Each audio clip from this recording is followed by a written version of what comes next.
Assalamualaikum warahmatullahi wabarakatuh. Yang saya hormati Bapak Dr. Arman, Magister Pendidikan selaku dosen pengampu mata kuliah media pembelajaran berbasis ICT.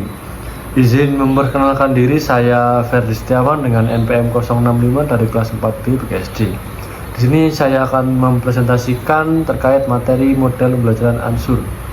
Model pembelajaran Ansur adalah salah satu strategi pembelajaran di ruang kelas yang memadukan penggunaan teknologi dan media pembelajaran, serta dikembangkan melalui pemilihan dan pemanfaatan metode, bahan ajar, dan peran siswa dalam proses pembelajaran. Model pembelajaran Ansur juga merupakan singkatan dari komponen atau langkah penting yang ada di dalamnya, yaitu menganalisis karakteristik siswa, menetapkan tujuan pembelajaran, memilih metode, media, dan bahan pembelajaran, penggunaan teknologi, media, dan bahan, meningkatkan keterlibatan siswa, dan evaluasi dan revisi. Model pembelajaran Ansur juga merupakan sebuah prosedur panduan untuk mendesain perencanaan dan bimbingan dalam pembelajaran yang mengombinasikan antara materi, metode, dan media.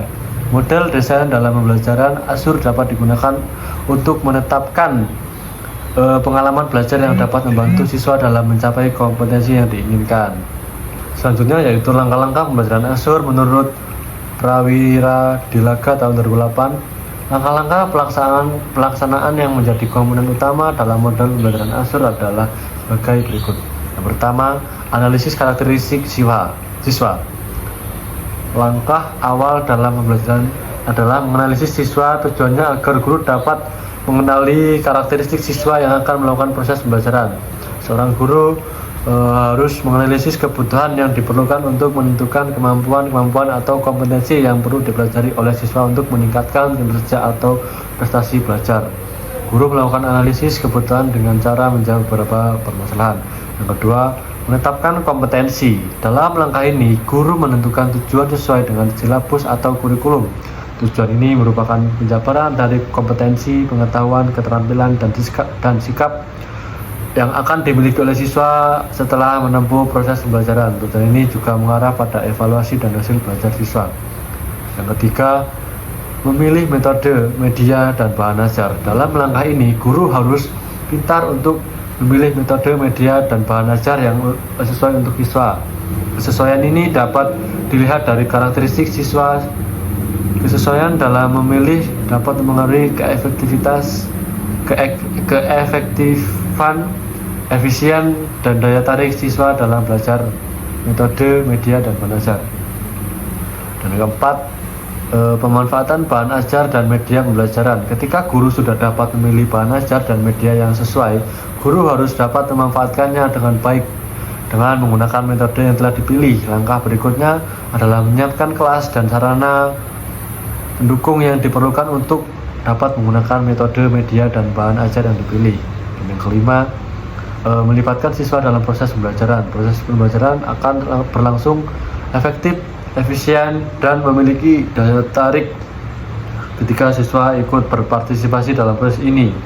Jika siswa aktif dalam proses pembelajaran akan memudahkan siswa untuk memahami materi yang diberikan oleh guru serta menumbuhkan motivasi belajar siswa. Dan yang terakhir, evaluasi dan revisi. Setelah melakukan proses pembelajaran, selanjutnya diadakan evaluasi dan revisi. Tahap ini bertujuan untuk menilai efektivitas dan efisien program pembelajaran dan menilai pencapaian hasil siswa. Dalam evaluasi untuk menilai efektivitas proses pembelajaran, yaitu terjawabnya pertanyaan apakah proses pembelajaran ini mencapai tujuan, apakah metode, media, bahan ajar dapat membantu proses pembelajaran, apakah siswa terlibat aktif dalam proses pembelajaran. Dan yang terakhir ada kelebihan dan kelemahan model pembelajaran Ansur. Setiap jenis model pembelajaran biasanya memiliki kelebihan dan kekurangan masing-masing. Begitu juga dengan model pembelajaran Ansur. Menurut Prawira Dilaga tahun 2008, kelebihan dan kekurangan model pembelajaran Ansur adalah sebagai berikut. Kelebihan atau keunggulan model pembelajaran Ansur, yang pertama ada lebih banyak komponennya dibandingkan dengan model materi ajar. Yang kedua, sering diadakan pengulangan kegiatan dengan tujuan evaluasi. Yang ketiga, mengutamakan partisipasi pembelajaran dalam poin require learner.